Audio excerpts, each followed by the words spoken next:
السلام علیکم ورحمۃ اللہ وبرکاتہ۔ صلو علی الحبیب صلی اللہ علی محمد صلی اللہ علیہ وآلہ وسلم۔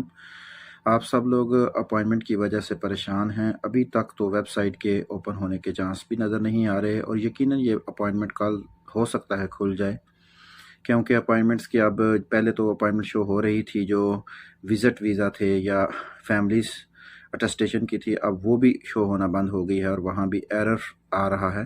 اب دیکھیں اللہ پاک کی ذات کرم فرمائے اور اللہ پاک آسانی والے معاملات پیدا فرما دے انشاءاللہ عز و جل۔ باقی جو حالات ہیں وہ اتنے اچھے نہیں ہیں، ٹھیک ہے، آپ لوگوں کو ہماری بات بعض دفعہ اچھی بھی نہیں لگتی، اور مجھے تو ایک بندے نے یہ بھی میسج کیا تھا کہ خطبہ ہی شروع کر دیتے ہیں جمعے کا۔ دیکھیں، درود پڑھنا، سلام کرنا یہ مسلمان کی شان ہے، اور اس سے میرا خیال ہے کسی کو کوئی فرق نہیں پڑنا چاہیے، یہ ساری چیزیں ہمارے دین کا حصہ ہیں، اور دین سے دور رہنے میں کوئی کامیابی نہیں ہے۔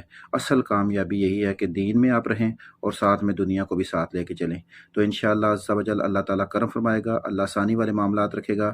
امبیسی کے حالات اچھے نہیں ہیں، اپوائنٹمنٹ کے معاملات اچھے نہیں ہیں، وہ افراد جن کے ویزے نئے نکل رہے ہیں ان کو میرا یہی مشورہ ہے کہ انتظار کریں، جلد بازی نہ کریں، جلد بازی کریں گے تو اپنا نقصان کر بیٹھیں گے۔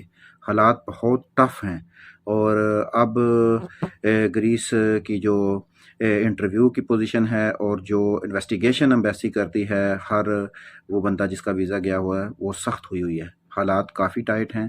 احتیاط کریں اور درود شریف اور استغفار کی کثرت کریں، اللہ کے ساتھ اپنے رشتے کو مضبوط کریں، اور اپنے انٹرویو کی تیاری اچھے طریقے سے کریں، محنت کریں، اور اگر آپ کا ویزے کو ابھی نکلے زیادہ دیر نہیں ہوئی تو انتظار کریں، ابھی پرہیز کریں، تاکہ آنے والے وقتوں میں انشاءاللہ عز و جل اولاد حجے ہوں گے اور آپ کو وہاں فائدہ بھی ہو سکتا ہے، ٹھیک ہے۔ اللہ پاک آپ کا بھلا کرے۔ باقی فائدہ اور نقصان کا فیصلہ آپ نے خود کرنا ہے، امبیسی آپ نے جانا ہے یا نہیں جانا یہ بھی فیصلہ آپ کا اپنا ہے، ہمارا صرف مشورہ ہے، اور مشورے پر عمل کرنا کوئی ضروری نہیں ہوتا، یہ مرضی آپ کی اپنی ہونی چاہیے۔ ہماری صرف یہی دعا ہے کہ اللہ پاک آپ کو دنیا میں بھی کامیابی دے اور آخرت میں بھی کامیابی دے۔ جزاک اللہ۔